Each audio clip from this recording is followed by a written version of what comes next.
So you're looking to invest or do business in a new country. Well, stability is everything, right?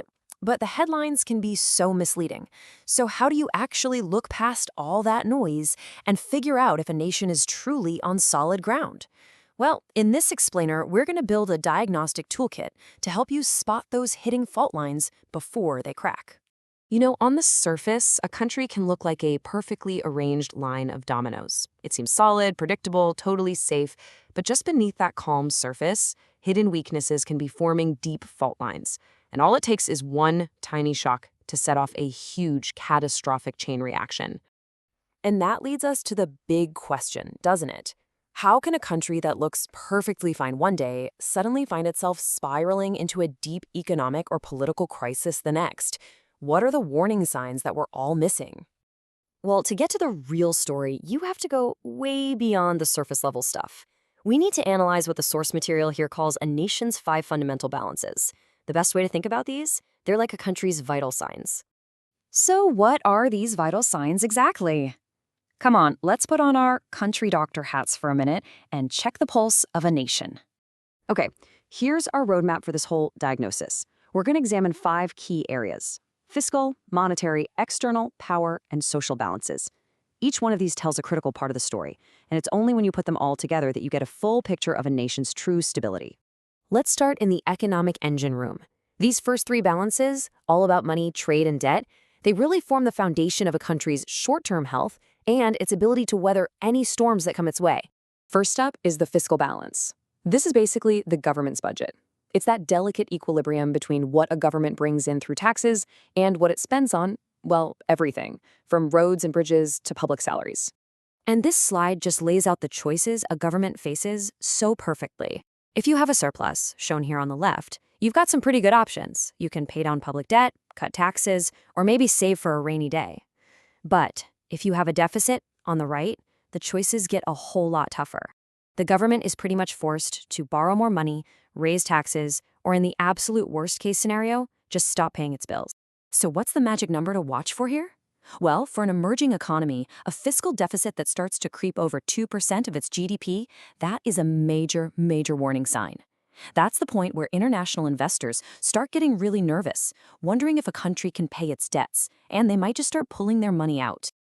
Okay, next up, let's look at monetary balance. This is all about the supply and demand for a country's own currency, and it's the central bank's job to keep this whole thing in check, to control the value of the money itself. And this slide really shows you the consequences of getting it wrong. I mean, look at the left. If the central bank just prints way too much money, you get runaway inflation, which just eats away at people's savings. But on the right, if there's too little money in the system, credit completely dries up. Businesses can't invest, and you can easily trigger a recession. It's a real tightrope walk. The third economic vital sign is the external balance. You might have heard this called the balance of payments.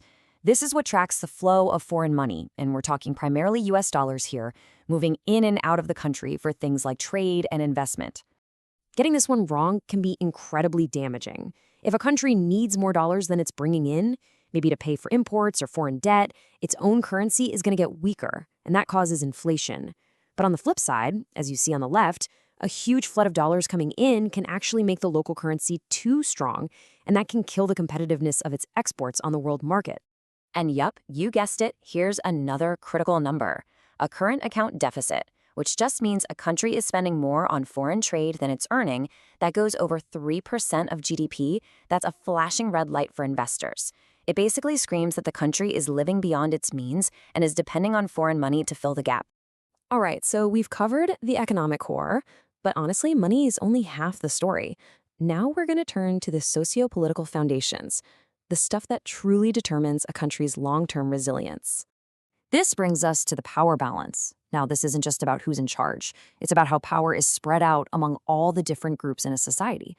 The real key here is finding that sweet spot between having a government that's strong enough to actually get things done and preventing any one group from becoming way too dominant.